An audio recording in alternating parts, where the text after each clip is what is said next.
নমস্কার, আবার পুরোনো কথা ফিরে আসছি।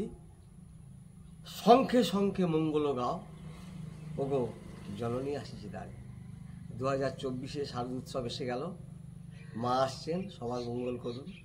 2024 শারদীয়ার সকলকে শুভেচ্ছা, অভিনন্দন ও আপনাদের শুভ কামনা করে আমি একটা মারাত্মক গুরুত্বপূর্ণ এবং আমি মনে করি আমার সমস্ত ভিডিওর নির্যাস এইটা, এবং সকল চাষিদের দেখা দরকার যে নতুন নতুন পদ্ধতি এখন এসছে, এটার সঙ্গে পরিচিত হন। বলি এবারে এখন হয়েছে কি, ভারত সরকার একটা নতুন স্কিম এনেছে। এই 2023-24 বাজেটে এখন চলছে BVSY, বিকশিত ভারত সংকল্প যাত্রা। এর সঙ্গে এসছে PM প্রণাম যোজনা বা PM প্রণাম স্কিম, PMKSK, এটা এসছে এর সঙ্গে সঙ্গে, অর্থাৎ প্রধানমন্ত্রী কিষাণ সমৃদ্ধি কেন্দ্র। এইসব রিলেটেড যে এতগুলো স্কিম এসছে তার নির্যাস, সে তো বলতে অনেক সময় লাগবে, আমি শুধু সংক্ষেপে বলি।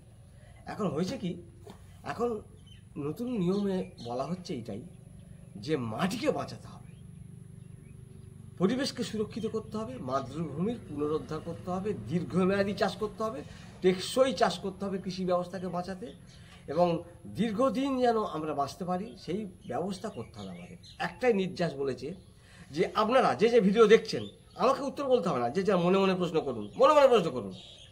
আচ্ছা, আপনার বাবার কাছ থেকে আপনারা যে জমি পেয়েছেন না, শুনুন তো, যে মানের জমি আপনার বাবা রেখে পরলোক চলে গেলেন উপরে, এবার আপনিও সকলকে তো যেতে হবে, আমাকেও যেতে হবে। এবার আমরা যে চলে যাব, আমাদের ছেলেদের জন্যে আমরা কি মানের জমি রেখে যাচ্ছি, সেই মানের জমি মাটি রেখে যাচ্ছে কি, নাকি রাসায়নিক সার দিয়ে একদম জীবাণুগুলোকে মেরে মাটি শক্ত করে মাটির 12টা বাজিয়ে দিয়ে ওদেরকে ছেড়ে দিয়ে চলে যাচ্ছি? উত্তরটা আপনি খুঁজবেন, আমি কিছু বলবো না। এইসব ব্যাপার নিয়ে কিন্তু আপনাদেরকে সতর্ক হতে হবে।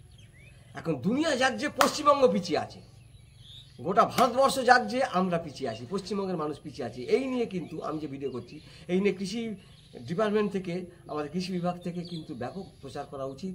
এখনও কিন্তু আমাদের চাষিরা সব জানতে পারছেন না। হরিয়ানা, পাঞ্জাব, রাজস্থান, গুজরাট, আমার কী বল, মহারাষ্ট্র, কেরালা, কর্ণাটক, ওরা কিন্তু হু করে এগিয়ে যাচ্ছে এইসব ব্যাপার নিয়ে। যে ভিডিওটা করছি আমি, কি বলছে কি, সবাই আমরা জানি যে গাছ 90 থেকে 94% খাবার শিকড় থেকে টানে। তাহলে ম্যাক্সিমাম 90-94 মানে আর 100 বাকি থাকলো কি। কিন্তু হিডেন হাঙ্গার তৈরি হচ্ছে, হিডেন হাঙ্গার মানে গোপন ক্ষুধার্ত, লুকিয়ে থাকা ক্ষুধার্ত তৈরি হচ্ছে। সেগুলো কী জিনিস? আমি ধান নিয়ে আলোচনা করি।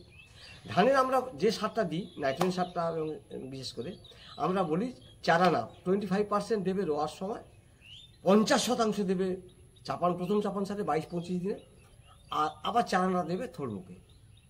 তার মানে ম্যাক্সিমাম খাবার কোথায় দিচ্ছি? আমার পাঁচকাঠির সময় প্রচুর খাবার দরকার, গাছ বাড়বে, প্রচুর খাবার দরকার। কিন্তু মাটি যে গোলমাল হয়ে আছে, সেখানে ফসফেটও বন্ধ হয়ে আছে, সেখানে পটাশও বন্ধ হয়ে আছে, নাইট্রোজেন নিতে পারছে না গাছ। একটা হিডেন হাঙ্গার, লুকানো ক্ষুধা তৈরি হচ্ছে। সেখানে স্প্রে মারুন, ফার্টিলাইজার যেগুলো বেরিয়েছে, যেগুলো কথা নিয়ে বলবো, দেখবেন গাছ চাঙ্গা হয়ে যাচ্ছে, ভালো হচ্ছে। এগুলো দরকার হচ্ছে। মাটিকে বাঁচাতে রাসায়নিক সার যথাসম্ভব মাটিতে কম প্রয়োগ করতে হবে, জৈব সারের ব্যবস্থা করতে হবে। জৈব সার, গোবর নেই, এক কথায় বলে দেবেন, আমি জানি।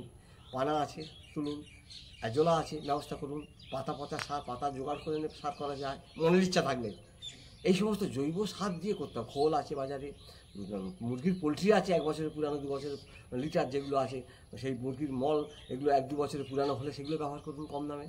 এইগুলো জৈব সার জোগাড় করতে পারবেন, আমার সঙ্গে চালাকি করলে চলবে, নিশ্চিত পারবেন। ইচ্ছা করে দিচ্ছেন না, এড়িয়ে যাচ্ছেন, শুধু রাসায়নিক সার দিয়ে যাচ্ছেন, মাটির 12টা বেজে যাচ্ছে। আর এই জন্যে এখন এসছে নতুন স্কিমে সব স্প্রে। আমি বারবার বলি, আমি 0050 দিয়ে ধরি। ইফকোর আছে, অ্যারিজের আছে, বিভিন্ন কোম্পানি, টোটালের আছে, বহু কোম্পানির আছে। 0050 এগুলো স্প্রের জন্য সব তৈরি হচ্ছে, স্প্রের জন্য, মাটির জন্য নয়। প্রতিটা জন্য 2 গ্রাম, 3 গ্রাম, 2.5 গ্রাম, যেমন বুঝবেন তেমন। নাইট্রোজেনের ফল দূর করবে। দেখুন 0050 2 গ্রাম স্প্রের সঙ্গে, বিষের সঙ্গে, রোগের ওষুধের সঙ্গে পাইল করে দেবেন, এটা ফুরিয়ে গেল, গাছ খেয়ে নেবে, অথচ ভালো থাকবে। মাটিতে দিলাম না। 00-19-19, এই দেখুন 19-19-19, 3-19-57, 20-20-20, মানে নাইট্রোজেন, ফসফেট, পটাশ সব আছে।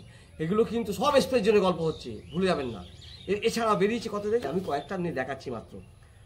13-0-45, মানে 13 হচ্ছে নাইট্রোজেন, 0 ফসফেট নাই, পটাশ আছে 45, ওটাকে বলা হচ্ছে পটাশিয়াম নাইট্রেট। আচ্ছা, বেরিয়েছে 12-61-0, অর্থাৎ 12 হচ্ছে আপনার নাইট্রোজেন, ফসফেট আছে 61, যেগুলো ফসফেট লাগে বেশি, ধান, আপনার কী বলবো আখ, আপনার কী বলবো গুচ্ছমূল, যেগুলো যেগুলো থোকা মূল, সেইগুলো আর কি, গম, এইগুলো বিশেষ করে লাগবে এইগুলো। তাছাড়া গাছের ফুল আনতে এগুলো সাহায্য করবে, নাইট্রেট নেই। আচ্ছা, 17-44-0 এইগুলো আসছে, 17-44 মানে 17 ভাগ নাইট্রোজেন, 44 ভাগ ফসফেট নেই। আচ্ছা, আচ্ছা 0-52-34, 0 নাইট্রোজেন, 0 52 ফসফেট, 34 পটাশ, এইটা দিয়ে আমি গাছে ফুল আনি, কিচ্ছু হচ্ছে না, ফুল আসছে না, সঙ্গে সঙ্গে স্প্রে করুন। এই দেখুন 0-52-34 ম্যাজিক, দেখুন গাছে ফুল আনবে, ফুল আনতে সাহায্য করবে, নাইট্রোজেন নেই, অসুবিধা কিচ্ছু নেই। এইরকম সালফার স্প্রে করতে হয় না, এই দেখুন একবার, বিভিন্ন সালফারে আছে 80% সালফার সলিউবল, মানে ওয়াটার ডিসপার্সেবল মানে গুলে যায়, ওইটা মানে সহজে মিশে যায়, এই সলিউবল হয়ে যায়। এই দেখুন একবার, এগুলো সালফার বেরিয়েছে। এইরকম সমস্ত আমরা জিঙ্ক যে বলি, জিঙ্ক আমি ইলেকট্রিক, কারণ মাটিতে জিঙ্ক দেবেন, আর জিঙ্ক আর ডিএপি একসঙ্গে মেশাবেন না, জিঙ্ক সালফেট ডিএপি মেশাবেন না একসঙ্গে, কোনোদিন মেশাবেন না, আর মনে পড়ে গেল। আচ্ছা, এই দেখুন একবার, এটা কিন্তু ইডিটিএ জিঙ্ক, 12% ইডিটিএ, এটা আছে, আর এই যে চিলামিনা বহু কোম্পানি বের করেছে, ইডিটিএ জিঙ্ক দিবেন। ক্যালসিয়াম নাইট্রেট ক্যালসিয়াম আছে, নাইট্রেট আছে, এদের টমেটো চাষিদের মারাত্মক ওষুধ, গাছকে সবুজ করবে প্লাস পোষতে দেবে না ফলকে। ক্যালসিয়াম আছে, নাইট্রোজেন আছে, নাইট্রেট ফর্মে আছে। অর্থাৎ এইটা আছে কি ম্যাগনেসিয়াম সালফেট, এটা একটু হলুদ রঙের, আবার ম্যাগনেসিয়াম সালফেট বাজারে সাদা রঙের পাওয়া যাবে, সেটাও ব্যবহার করতে পারবেন, এটাও ব্যবহার করতে পারবেন। এই ম্যাগনেসিয়াম সালফেট প্রতি লিটার জলে 1 থেকে 2 গ্রাম, পাতা পুড়ে যাচ্ছে, পাতা কিনারা হলুদ হয়ে যাচ্ছে, পাতা গাছ হলুদ হয়ে যাচ্ছে, মারাত্মক কাজ করবে এই জিনিসগুলো।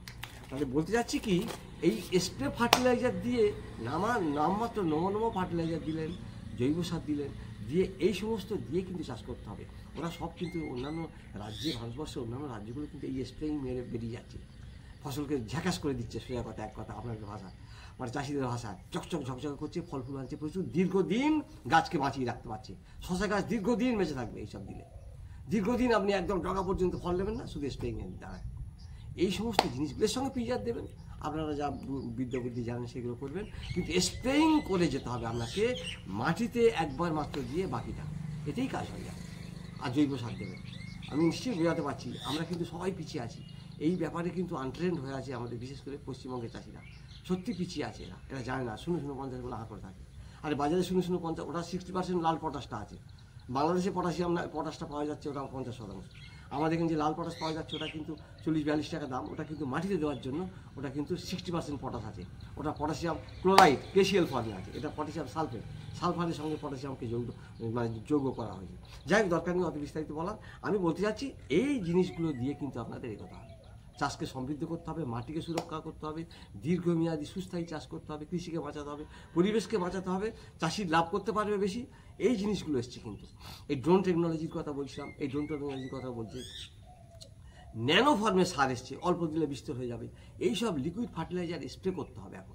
এখন ভুলে যান মাটিতে বারবার সার দেওয়ার কথা, ভুলে যান, চাপান সার দেবো, মাটিকে 12টা বাজাতে যাবেন না। এইটাই শুধু অনুরোধ থাকবে ছোটো ভিডিওটার মধ্যে। আশা করি ছোট্ট ভিডিওটা রাখলাম, সকলকে শুভেচ্ছা, অভিনন্দন, ভালোবাসা জানাই, ভালো থাকুন, পূজা ভালোভাবে কাটুক। আবার শেষ করছি, এই স্প্রেইংকে হাতিয়ার করুন চাষের, যদি বাজিমাত করতে চান। সকলকে ধন্যবাদ জানিয়ে শেষ করছি, নমস্কার, ধন্যবাদ।